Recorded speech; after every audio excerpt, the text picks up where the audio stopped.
I hope everyone is feeling as energized as I am. Excited to introduce our first keynote speaker.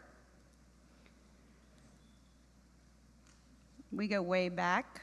I'm kind of a groupie of Professor Pepler, as many of you might be in this room.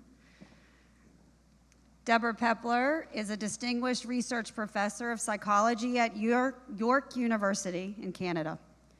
Dr. Pepler holds a doctoral degree in psychology from the University of Waterloo. Her research focuses on relationships within the family and the peer group, with a growing interest in the importance of healthy relationships for healthy development. As we know, she developed an innovative observational method to study aggression, bullying, and victimization. From her nominator, Professor Robert Thornburg, he says her groundbreaking naturalistic observational research on school bullying, which she conducted together with Dr. Craig, who's in the room, in the 1990s, has still a significant impact on researchers of today.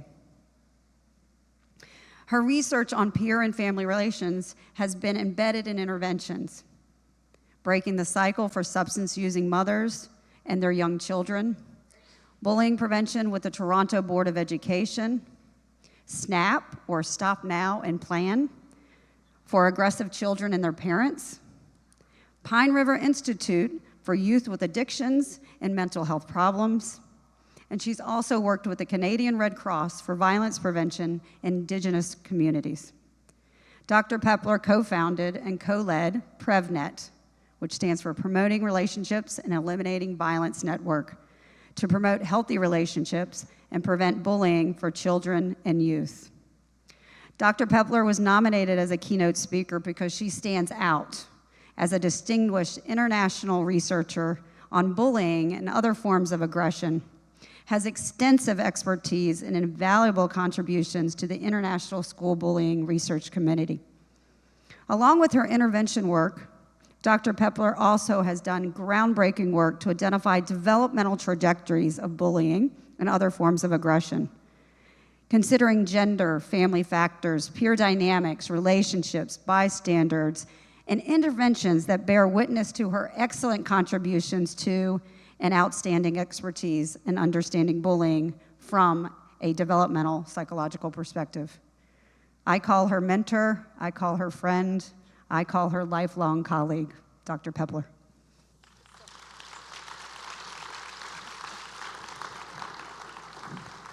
So Debra wanted me to let you know that this is actually being recorded as an episode of the Talking About Kids podcast, and I think there's going to be some information on exactly how you can find that podcast and subscribe. I'm Brad Snyder, I host that podcast, and obviously I would like you to find that podcast and subscribe and then tell all your friends about it, especially if you have 1 million friends. Debra, we've had a chance to talk a lot before today, and one of the things that I think we'd all like to hear more about, because it gives such a context to your work, is how did you start? What was the beginning of your interest in this bullying research? Well, let me start by saying I had 3 young brothers, and they constantly rough and tumbled. But beyond that, I'd spent 6 years as a postdoc observing sibling interaction in homes and learned to step into a child's life and look at relationships and relationship dynamics. From there, I went to become the research director at a children's mental health center that focused on children who were experiencing aggressive behavior problems, worked with them and worked with their parents. It was so interesting, and research is a bit like that, like this, as people in the room will know. We were doing a social skills training program, and the parents and teachers thought it got better, the children got better, but other classmates didn't.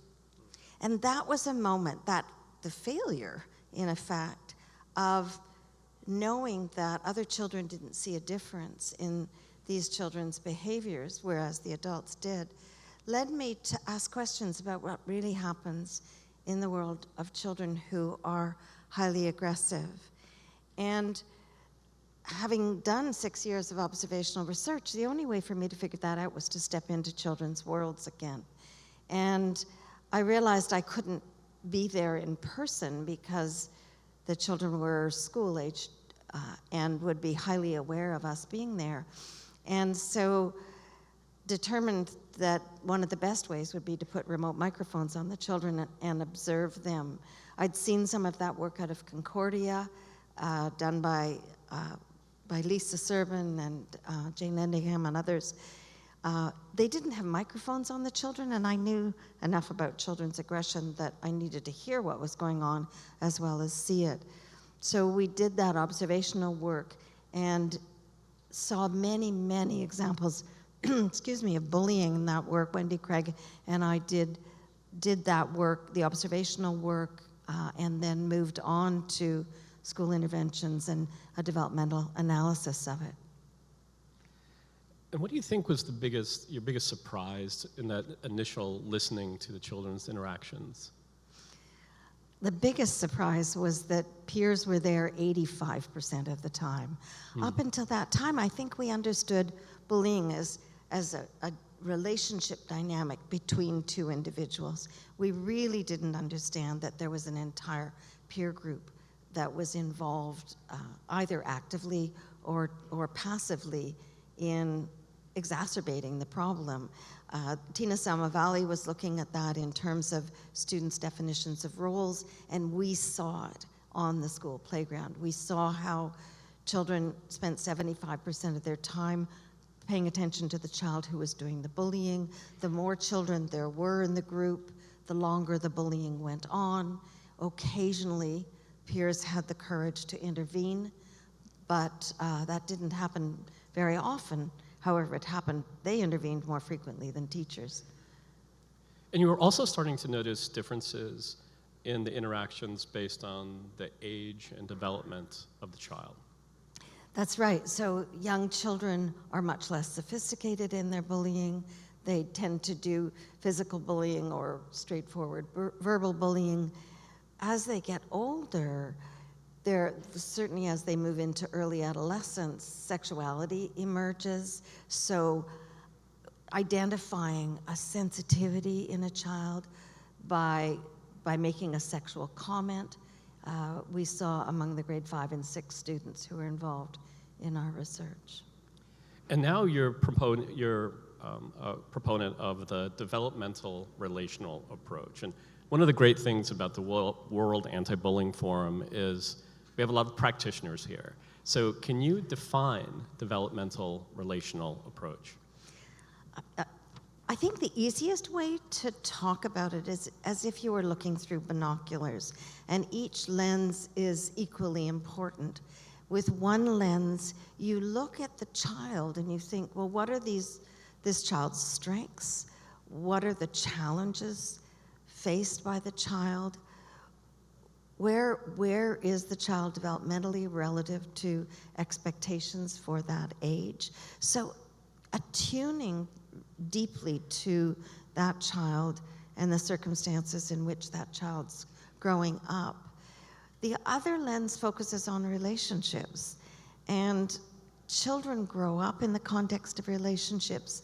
Relationships are the dynamic force that shapes children's development. And so you need to ask questions about whether the relationships that the child is in are adequate in supporting that child's thriving. So are they able to scaffold for the child? Are they, as we heard from the Crown Princess, inclusive relationships? Give a sense that that child's valued, because as she mentioned, every child needs to be valued. So you look bidirectionally how the child relates to others and how others relate to the child. I mean, you talk a lot about this child-centered approach, but I'm having a hard time picturing what an approach looks like that's not child-centric. So contrast that, if you would, please. Oh, for sure. I think that, let me start with answering your question about what's not child-centered. I think we tend to look at groups of children as groups. So we look at classrooms as classrooms. In teacher education, which I went through, we learned to manage classrooms. I helped establish policies for safe schools in Ontario, the province that I'm from, and we had charts of, if this goes wrong, this is the punishment. If this goes wrong, this is the punishment. So rather than stopping and thinking deeply about the circumstances a child is growing up in and experiencing in the moment, we tend to think of children as members of groups rather than thinking of them as individuals who are trying their very best to adapt in every moment that they're experiencing difficulties. And they're trying to adapt. We may not see it as adaptive. They may be bullying, they may be acting out, but for them, that seems to be the best strategy at the time.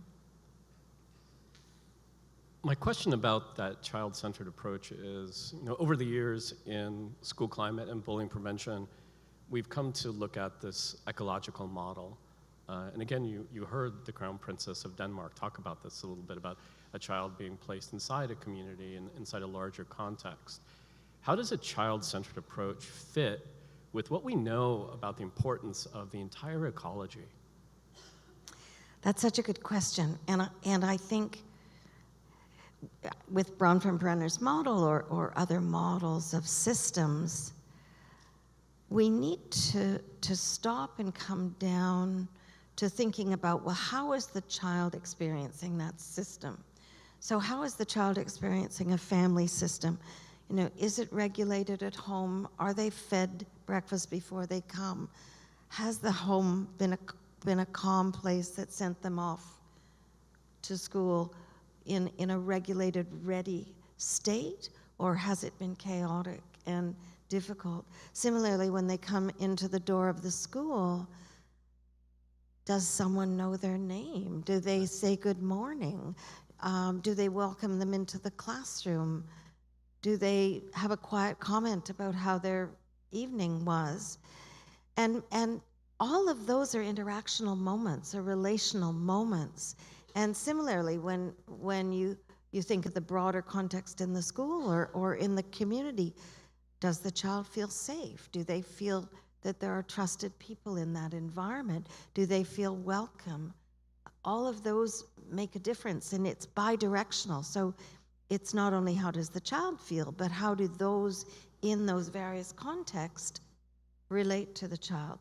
And it might be very different. It might be a government situation if you go farther out into the macro system. But the way we structure our policies for schools, I think, needs a big, big shift in order to say these are really child-friendly places.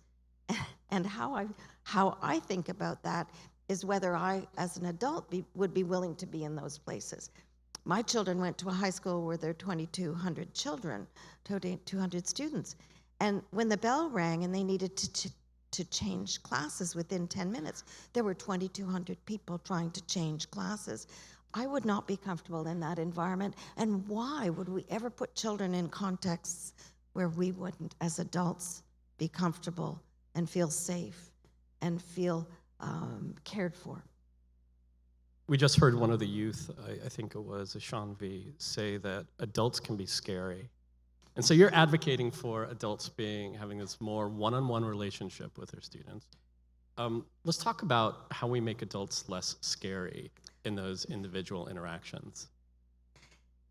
I think, let me stop for a minute and just tell a bit of a story, if that's okay. I had an opportunity in 2007 to spend time with Native Americans in Alaska. And I made a point of sitting with elders and asking them the question about how they raised their children and how it was different from the way we raise our children in Western ways. And I met a Yupik Native, and I asked him that question, and he just hummed went, and shook his head, and he said, "It's so different." And then he thought for a minute, and he said, "The biggest difference is that we honor children's mistakes." And at that moment, my thinking crystallized. He explained that when a child makes mistakes strapping the dogs onto the sled, that it gives the adult the very best opportunity to teach that child in the moment, and to respect that the child's given you this opportunity to support and teach them and scaffold for them. And it made me think of our classrooms, at least our classrooms in Canada, where if a child misbehaves, we have a number of strategies to exclude that child, to put them at the back, to put them, in a context where they have to wait, into detention or whatever. And so I think adults would be less scary if we were able to attune to the child and respect the fact that children are designed to learn through their mistakes. And that as the children make mistakes, wouldn't it be extraordinary if we honored them? And I think we do honor them. I think we do honor them in the process of learning to read or learning how to work with numbers. We break down the tasks. We recognize where the child's at. We break down those tasks into, simple reading units or manipulables for learning how to work with numbers. But learning how to work with numbers or read words is so much simpler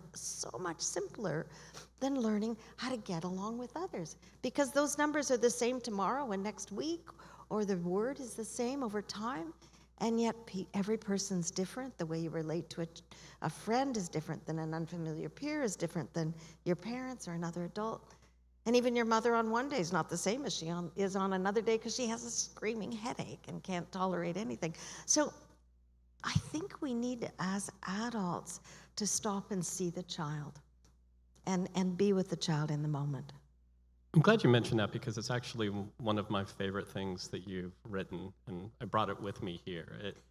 You wrote, "In contrast to children whose development is lagging in reading or math, children with behavioral problems may not receive nurturing systemic scaffolding to promote effective development for lagging capacities. Instead, they may experience punishment, isolation, and shaming because they've not been supported in developing age-appropriate emotional and behavioral regulation and social interactional abilities." There's so much in that, that this notion that when we see a kid falling behind in math, we kind of know what to do. Yeah. We don't just kick them out of math because they aren't good at it. One of the things that you and I talked about before today is this notion of this being rewarding for the direct service providers, for the teachers as well. So I know it's a child-centric approach, but I have to believe that somebody who's engaging in your recommendations feels better about their own work. Can you talk about that a little bit? I'd be really glad to. I honor teachers. I honor those who are on the front line, and I've learned so much from them, because my research since 1984 has been embedded in clinical, community, and education settings. And the children who are troubled are the ones that take most of the teacher's time, and we could see that in our observations in the classroom. And they're the ones that you just would rather not have in your classroom. The Child Development Institute has developed a scale to look at risk, and these children aren't rated as likable, and that's really a problem. And one of the questions then that teachers face is, how do I motivate this child? He's just constantly disruptive, or she's constantly disruptive, because it's girls as well. And how do I motivate that child to listen, to engage with others, to participate in the tasks of the day? And I think that answer comes from seeing the child or recognizing the child. And that's why I've started to take my focus down into the moment that we as adults are facing a child and speaking with the child. Because I think in that moment, we have an opportunity to engage that child in a way that is not always expected by that child. To see the child for the struggles that they're experiencing, whatever those are. It may be a child who's victimized or a child who's aggressive. And recognize the difficulty and the adaptation that they're trying to make. And when a child feels seen and feels recognized and feels valued, then they're more motivated. They think the adult cares. It's a message that I, as an adult, care for you. And if the adult cares for me, then I'm going to work harder to keep that caring going. And so I think the relationship dynamic is one that's well served by spending a few minutes with the children who are at the margins and really struggling. And you've written too that like that emotion, even maybe that negative emotion that the child is exhibiting, is evidence that that moment, that relationship is significant to the child, even when it's a negative one. Do you know that it's the other thing that happens, and we can think about this, and is in that moment when the child's really dysregulated. You know, we as adults feel dysregulated too. You know, you really, really want to control that child and just close it down. And I'm a mother of 3 children, and I have felt that often. But we're now learning about co-regulation and how important it is for us as adults to be in that moment with the child and support that child in regulating. And you know what's surprising to me, Brad, is that sometimes we have to regulate at a slightly higher level than we might. So if a child is really dysregulated and we come in very softly, that child won't even hear us. So we may need to come in quite firmly and positively, but with a heightened emotion, and then bring the child down slowly to a place where he or she can hear us and be present with us in that moment. Let's talk a little bit more about that regulation, because you know your career started out observing, listening to kids, but you've gotten into a little bit more of the neuroscience of what's happening in these interactions. And let's talk about what's happening inside the kid, but also what's happening inside that caregiver. It's been really interesting, and I will put it right out there. I am not a neuropsychologist, but I've had an opportunity to work with them, particularly in the SNAP program, the Stop Now and Plan program for aggressive children. And what was so interesting is we put the children into a frustration, a go, no-go task for the psychologists in the room, and looked at them before and after the 12-week SNAP program. And the children, the aggressive children, looked so different from the comparison children before. And as expected, you know, the emotional centers of their brain, the arousal centers of their brain were firing off in the frustration section of the experimental session. And there wasn't much logical thinking going on at all about how they were choosing and monitoring their behavior. When we looked at them after the treatment, and we're able to look at the children who'd improved through treatment, and not all children improve through social skills training, and in our research that I did with Wendy and the Toronto board, certainly the children who were highly involved in bullying at a high and constant rate, they didn't change much. We need much more for them. But for the children who changed, what we saw was much more activity in the executive functioning areas of the brain, which meant they were able to think more. And in talking to a neuropsychologist, he explained to me it's that the channels have been started to lay down that hadn't been laid down before. So these children were 8 to 12 years old, and they hadn't learned how to calm themselves down, how to regulate, how to take big breaths, how to count to 10, how to do all of those things that we do to ensure we're calming down. And you can't actually think in any kind of logical or monitoring way if you're highly aroused. So even into a 12-week session, those channels were starting to be laid down in the neural network. Because those skills, like math or reading, are skills that are taught and learned, Yes. right? Yeah. Exactly. Yeah, what a good analogy. You're right, yeah. And they also need to be taught and learned to the caregivers. How do we teach? See, because you've used two words here, and I want to define them again for my practitioners. I think we know what regulation is, but I do want to review that. And then I want to talk about co-regulation. Well, regulation is the ability, and it really is in the brain, let's be honest, to dampen arousal, because all of us get aroused, but it's the ability to dampen arousal in the brain so that you can think logically about a situation that you're in.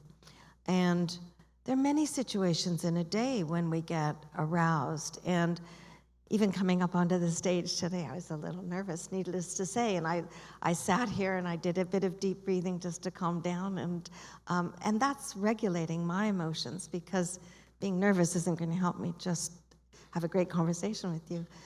And co-regulation then is the ability of the adult, and it starts, at birth, quite frankly, the ability of a caring adult to regulate themselves so they can help regulate the child.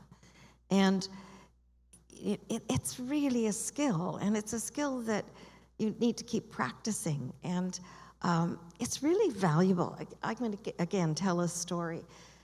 I was a working mom and came home sometimes just exhausted from work, and I had 3 children who were starving as soon as I walked through the door, and fighting and yelling and screaming. And occasionally, not very often, I was dysregulated and let them know it. And I would scream at them. And then, stopping in the moment, I looked at their faces, and they were terrified. They were terrified that the person who was one of the very safest people in their whole world had frightened them so much. And so I apologized, I repaired. All of us make mistakes. I honored my own mistakes, as the UPIC elder had told me to do. And so you can repair.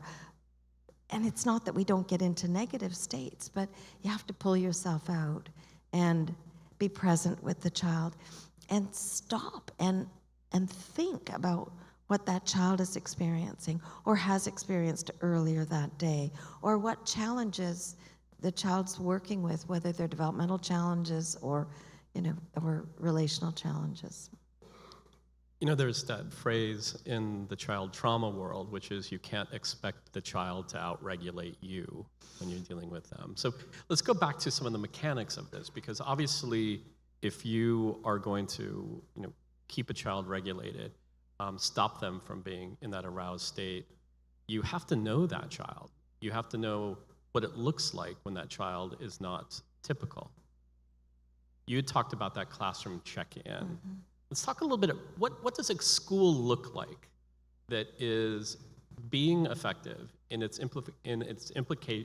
implementation of a child-centered approach?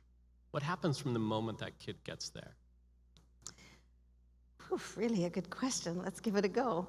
I think as the child comes into the school, they're welcomed, whether it's by the principal who knows their name, and there's a wonderfully successful intervention done here in the States by principals who make it their point of knowing children's names. And then I think coming into the classroom, having a place that's got your name on it to put your backpack and your coat means you belong, means you're a person who's valued, you're a person who gets space. I think coming into a classroom, whether it's a high school classroom or an elementary school classroom that's organized and clean and, it has a sense that they respect you as a learner in that context. I think also giving children breaks that are appropriate. I don't know why we make little 6-year-old children sit in desks all day. I watch my grandchildren, and they're very active and don't want to sit for very long. So I think we really need to recognize children's rhythms and perhaps think about that developmentally for adolescents who need to sleep in more and stay up late just because of their internal clocks. And I think it's the relationship between the adults and the child, but also the peers and the child. And I know many of the people in the room who work on enhancing peer relationships and ensuring that children feel included. And there are wonderful ways of doing that. We know that the context of the classroom, the norms of the classroom, the connectivity, the cohesion of the classroom makes a difference for how children feel, makes a difference for the rates of bullying. So again, it's interesting because I think child-centered means caring and nurturing relationships.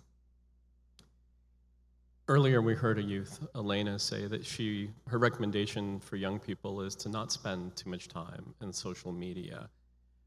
But we know so much about the importance of relationships, and we know that there are young people who are seeking relationships online, that this is where they're going to hopefully find that supportive group. How do we balance this?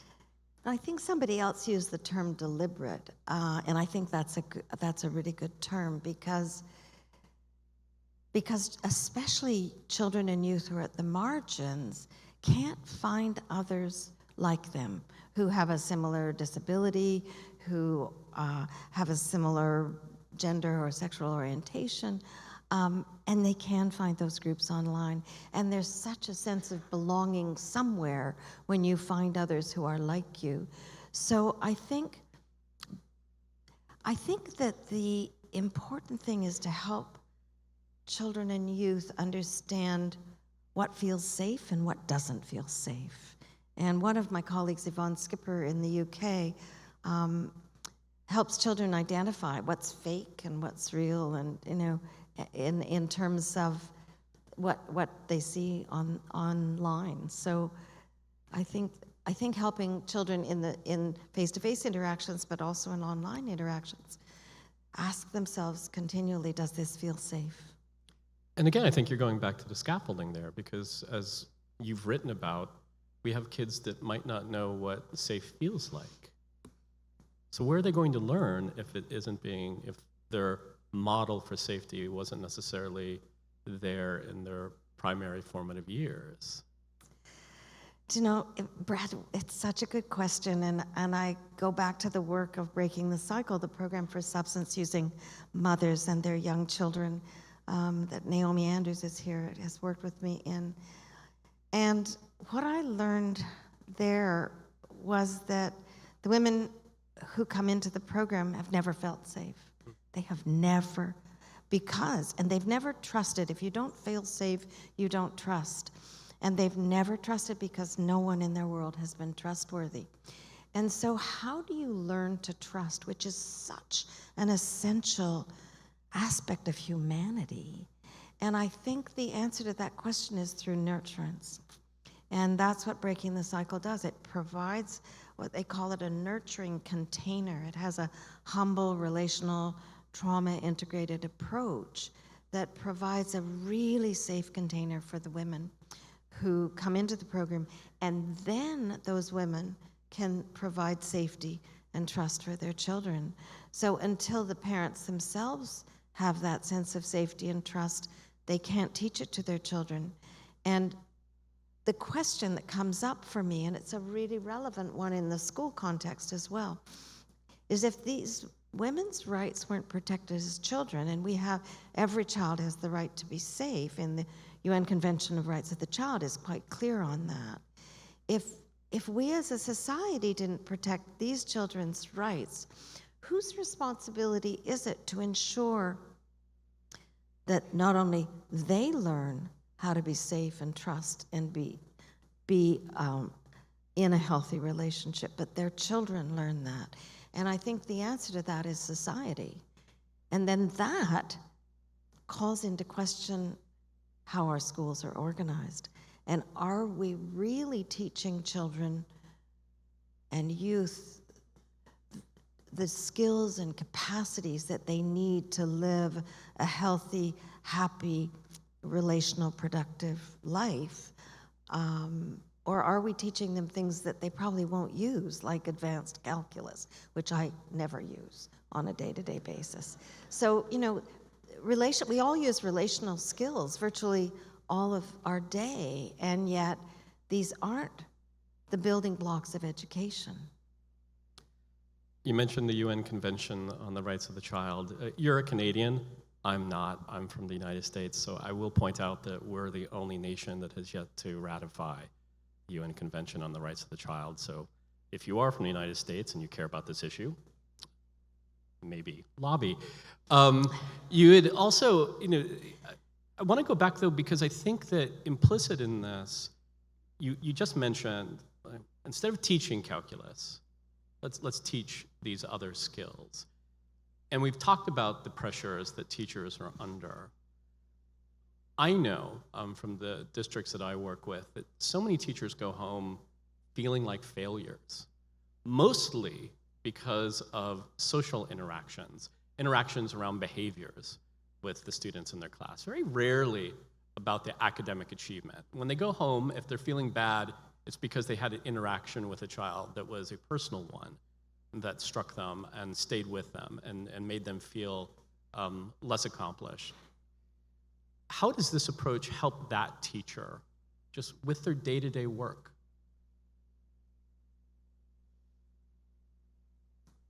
I think I would, with teachers, I would acknowledge that it's one of the hardest jobs in the world. And you're going to have days when you're less successful. And we need to honor mistakes. We need to honor, the moments in which we aren't our best selves. And those moments are often with these troubled children. And if you can take a moment to engage with a child who's troubled and find a way of helping that child feel valued and feel as if they belong and can actually work in that classroom and do some of the work. And part of that is finding one of the best things about that child. And every child has some best things about them. It may be their smile. It may be their sense of humor. It may be, some physical skill like running fast. But, noticing some of those best things about these children who are the hardest to be with might help engage them, might help them see themselves as worthwhile, might see themselves as having a role in the classroom, which makes me think sometimes in our schools, the children who bullied the most were trained as conflict mediators. And I went, oh my gosh, how can they mediate conflict? But because they're creating it. But what happened is then they get to stand outside conflict and they get to see the two sides of it, and they're trained in ways of calming children down and getting them to say that, use their words. And so they're just different ways of trying to engage the strengths of children and stop in the moment and see that child a bit differently. But it sounds like you're also talking about redefining what success is. Very much so. And so success for a child who's really dysregulated in the classroom might be that child can sit for 10 minutes on the soft cushions in the reading area or, in a comfortable chair in the library and actually stop for 10 minutes. And that'll be different. It's like scaffolding. I love that term, scaffolding, that Bruner developed. You get them to hear with a bit of support, and then they're able to get to hear with a bit of support and hear. So yes, this is success at the first level. And again, that's where the child-centeredness comes in terms of stopping and really saying, well, where is this child developmentally? What have they learned that we really don't want them to learn because it's been that adaptation? But just as important, what have they not learned yet that they need to have as a capacity to function in our schools or in our families or in our communities? Even in your joke about calculus, you made a distinction between teaching calculus or teaching these social emotional skills. It's actually not an either or, Deborah, It's is not. it? No, No, because not at all. when they have these skills, how do they perform academically? Yeah. Well, when children feel safe in schools, we know this, there's a lot of data, they perform better because learning is a social experience. Yes, you might read a book and you might do your homework by yourself, but by and large, we put children into groupings, and that's how they learn. They learn with adults. So it's a social experience. Consequently, if you feel safe in that social context, you're going to risk. You're not going to risk if you don't feel safe. This is basic attachment, so you're going to risk. You're going to try things you don't think you're going to be able to do. You're going to ask somebody for help if you can't do it. And I should go back to my calculus example just for a sec. Some people really need calculus. And so again, I think we need to follow children's interests. And if you want to be a rocket scientist, you probably need calculus. But that's not my trajectory. You and I both care a lot about incarcerated kids. It's something that we've talked a lot about and done a lot of work in. You've pointed out in some of your more recent writings that some of these behaviors of incarcerated kids were first noticed when? This is such an interesting question, Brad. And this is Rolf Lober and David Farrington's work. They've studied delinquents throughout their careers, and what's shocking from their work is that children who are on a pathway to criminality start to show behavior problems that's noticed by school systems by the age of 7. The average age for engaging or being engaged by the criminal justice system for contact for criminal juvenile justice is 14.5. So there's 7 years of warning that this child's on a crash course that's going to cost society so much money, that's going to cost that individual so much money, that's going to cost their family so much anguish. So we've got 7 years to step in and do something. But the trouble is, in most cases, we don't. And that's, it's so important to take these children off this troubled trajectory and onto a more positive trajectory. And that can happen. That can happen for sure. What's also interesting is that the peak age of onset for mental health disorders across the whole lifespan is also age 14. So let's start to pay attention to what's happening as these children come up to a developmental period that carries with it a lot of burdens. And when the United States decided to focus on graduation rates, and they looked at third grade reading level and recognized that a third grader's reading score was a predictor of whether or not they could graduate from high school, we started to scaffold and started to put things. We didn't start to prepare kids senior year. Yeah. We started to prepare their reading back, hopefully before third grade. We're going to be taking questions from the audience here in just a moment. So if you have any, there's 2 mics that are located in the center of the room that you can access, and there's going to be some people who can help you do that. But we're not suggesting that we only work with kids when they're 7. No. So that's where, early intervention programs like the home visiting programs that were started here very early in life make a difference. Like being a parent is really hard too, and parents need help, especially if they haven't been parented well. And so throughout early childhood and throughout the school years and on, because those who are struggling are themselves going to become parents probably much earlier. So thinking of ways that we can step in and, not blame and not shame, but say, gosh, you've got a tough job. Let's see if we can give you some help with that.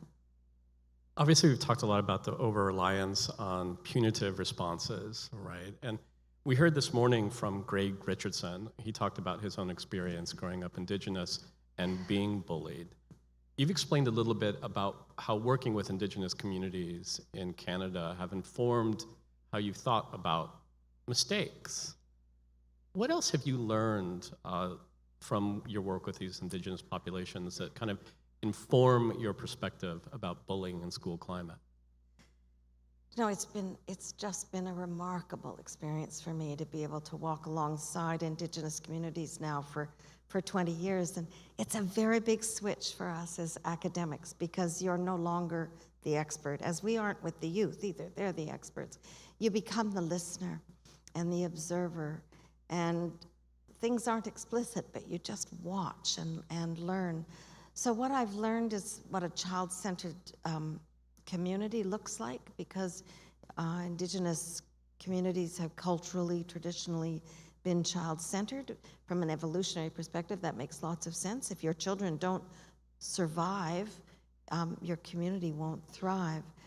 I've also learned about what collective parenting looks like. So in Indigenous communities, if a parent isn't able to be present and nurturing with their child on an ongoing basis, others are identified who can do that. So parenting is shared. The biological parent continues to have a really important role in the child's life, but others, they're called common foster parents, or there are other names for other family members who might be stepping in and do the day-to-day raising of the children. And I guess the other thing is that, especially the Inuit, they've done them. I understand the Inuit child rearing principles best. They look at a child when a child's very young and recognize that every child has gifts. And then they look in the community and say, well, who's the best to foster those gifts? Who's the best person who can ensure that this child's gifts are celebrated and nurtured and they thrive with those gifts? So they have a very stringent, they're called IQ principles, for how you raise good people in terms of the expectations, and their collective expectations. So their expectations of caring for others, of taking, sharing, respecting, and they also hold, every Indigenous community that I've met holds a belief that everything is related to everything. So they honor the land, the sky, the plants, the animals, and steward the environment in a way we could really learn from. If there's no questions yet, I'll ask another one here. We do have a lot of practitioners here, and one of the things that a practitioner has to do if they're going to make a kind of a systems change wherever they work is they have to get approval, and sometimes they have to get funding, right? So they have to convince somebody to invest in different training, in a different approach. How would they know if this developmental relational perspective is working? Because they're going to be asked. They're going to be asked to provide metrics to prove that this was the right move. Well, I think the answer to that is by asking the children that the teacher's responsible for. So you can ask in many ways. Are the children feeling safe? Are they feeling happy? Are they feeling ready to learn? If we're talking about schools. And, as a teacher, I think one of the best ways to know that, just in a personal level, not in an accountability level to somebody else, is by observing the children themselves. How do they look coming into the classroom? How do they interact? What are the peer dynamics like? How are they caring for each other? How are they caring for themselves? And, what do they look like at the end of the day? Are they skipping out the door and, having fun with their friends, or are they isolated and, dragging their backpack out the room, hesitant to go home or whatever? So I think by observing children and talking to children, we can learn about their experiences and how we're shaping a caring, nurturing, safe space for them. I have one tip for that too. Okay. So in evaluating juvenile prisons, we couldn't just ask the residents, because sometimes they believed that anything they said to us was going to get back to the people working there. So we went to their medical records. Okay. And we know from school work too that a lot of what our kids are feeling we say somatic, but we know that this is actual physical feeling, right? That there's an actual illness that's accompanying the stress. So I would say also look at the medical records. I would look at the nurse referrals, and I would believe that if you're doing your approach correctly, we would see nurse referrals go down. Yep, Oh. I agree. Okay, our first question. Hi, Deborah. Nancy Willard from Oregon. It's been a while since I've seen you. I loved your comments on the indigenous communities and your observational work, especially focused on the role of witnesses, was truly profound. Have you identified any strategies from the indigenous communities for increasing the positive intervention by witnesses in hurtful situations? I'm sure you're familiar with it, Nancy, that the restorative practices come from an indigenous perspective. They had to solve problems. They couldn't exclude somebody, because if they excluded them, it would be, in a sense, historically in the traditional times, we heard 14,000 years ago, it would really be so dangerous to exclude someone. So they've developed restorative practices, and there are many people who've started to do that work and test that work as a means of engaging bystanders and engaging a youth who is bullying and a youth who is victimized. You have to be really careful about safety in those situations, but I think that's a way of putting the problem on the table, acknowledging it. And what I like about that is it looks forward. And I think one of the dilemmas we have in solving bullying problems is, sometimes people, they feel like they need to do investigations. So who did what to whom, where, when, why, and how? Let's figure this all out. And I think that can send you into a tailspin. Whereas if you say, there's a problem here, let's acknowledge that there's a problem, and let's go forward and think about how we can ensure that this never happens again, all of us, because all of us in this circle are responsible. Thank you. Next question. Hi, I'm Shannon Locke, doctoral candidate at the University of Missouri. And I think this kind of follows along with that question. You talk about Bronson-Brenner and the social ecological model, and I hear a lot about classroom strategies and things that we can do. But how do we go outside of that to the broader society and start to influence changes, in this Western culture? I think that is just a critical question. And my first answer is with forums like this. So those of us who are here will leave with lots more information, new relationships, new colleagues we can connect with who have expertise and insight into different things.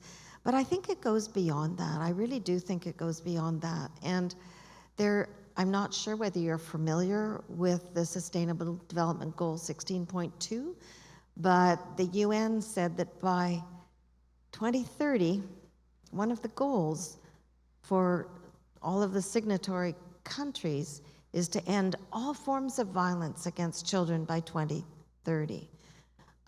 That's a big goal, and I think we're a long way from it at the end of 2023. So there's some bottom-up work being done, and there's some top-down work being done. I think we need governments to move more deliberately to address these issues by putting in the social supports for families and schools. But I think even beyond that, it's a question of social change. And somebody recently, yesterday, I was in a session where they talked about seatbelt legislation. The Me Too movement indicates that we're looking at violence against women in a different way. I think now we need to elevate our perceptions of children and this was, the Crown Princess talked about this morning. Children are really important members of our society and equal to us as adults. And now we need to focus on elevating them and ensuring they're growing up in the very best nurturing conditions that we can provide. Next Thank question. Hi, Deborah. It's Rachel Maunder from the University of Northampton in England. I just want to say how much I agree with the things that you've been saying about the child-centred relational approach. And some of the comments you made around trust and security seem to resonate with a lot of the work I've seen around attachment-aware schools and attachment-aware teaching. And I just wondered if you're seeing this in an attachment perspective. Yes, it's interesting that the attachment framework is, it's such a basic biological framework, isn't it? Like, we all need caring, nurturing relationships that are safe and enable us to go out and explore. That very basic Bowlby framework. But it's interesting because it's going beyond the family to the schools, and we're thinking of diverse attachment figures and how the trusted adults that the youth were talking about. That's just so important that children have that. So I think that notion that takes us back to the recognition that we're all social beings, that we all really need that sense of belonging, that sense of being valued. When we were doing our early work on healthy relationships, a member of the public health agency of our government said, you keep talking about healthy relationships. What do you mean, healthy relationships? And that really forced us to think about, the relationships where there's trust and a child feels valued. It's a relationship that helps scaffold the child to learn what the child needs. It's a relationship in which the child feels like they belong. But I think one of the most important things about a healthy relationship is that it's a relationship that helps buffer stress and doesn't add stress to a child's life, or an adult's life for that matter. And it's that the stress is the factor that Brad was just talking about in terms of somatic problems. Health problems come from stress, as we know through the ACEs. But if you look at the ACEs, each one of those adverse childhood experiences would impact the nature of relationships that the child was experiencing in the home, would mean that those were disruptive relationships rather than nurturing and caring ones. So thanks for your question and your work. Thank you, Deborah and Bradley, for your very thoughtful conversation. My name's Frodo. I'm from Norway, and I work with teachers who are very diligent in developing their relational skills and also ability to co-regulate. So one of the things I'm hearing from these teachers is that I have 28 students that I need to attend to. I don't have time for that student in that moment. What would be your advice to these teachers? Well, we could change systems and ensure that teachers didn't have 28 children. That's the ratio that we have in Canada, in many places as well. And I think it's a bit of a catch-22. If you don't attend to the children who are experiencing difficulties, it will be more difficult to deal with the 28 children, which will be the struggling children will struggle more. And so finding a quiet moment in the day, if you could stabilize the child in the moment, and maybe that means in a really nurturant way, not excluding them, but recognizing that they need a quiet space and they need to be outside the group for a while. And is there a comfortable chair at the back of the classroom? Is there some music that they could listen to? It's all, let's start to regulate them because they can't do it. And then following up, it doesn't take long, just 3 or 4 minutes at lunchtime before everybody heads off to stop and say, help me understand what happens. I'm really concerned about you. Are you okay? Starting that conversation, putting yourself in the place of an adult who can be trusted and who can be safe and who's not shaming and blaming the child. But it's difficult. We have time for one quick question. Oh, that was it. Oh, thank you. Debra, this has been an absolute treat, and Brad. we're going to just keep talking, right? Okay, I'm going to be that's able to right. call you, and Yeah, we'll be able to keep doing exactly. this. Okay. We've had lots of fun. I was We've so had a lot of excited fun. about this opportunity. Thank you so much. Great, thank you.